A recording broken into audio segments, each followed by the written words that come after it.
US President Donald Trump arrived in the Netherlands Tuesday for a two-day NATO summit, aiming to prioritize Allied defense spending, but facing pushback from European and Canadian leaders determined to focus on Russia's war in Ukraine, now in its fourth year.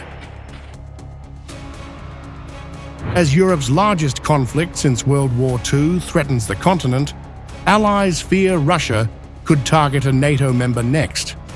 Trump, frustrated by the lack of a Russia-Ukraine ceasefire, seeks flexibility to negotiate with Russian President Vladimir Putin, sparking concerns among allies about his growing rapport with Moscow.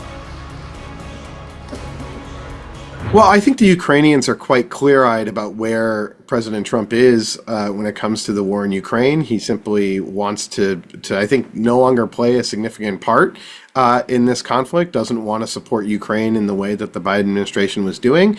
And so it's likely that U.S. military support is gliding down.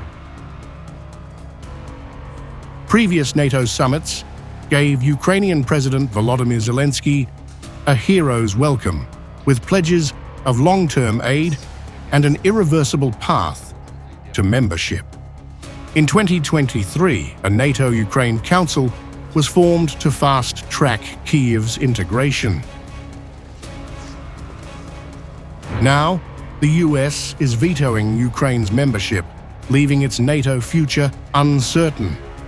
Trump's team insists on sidelining Ukraine to avoid derailing ceasefire talks, a stance underscored by his recent call with Putin, where Ukraine was a minor topic.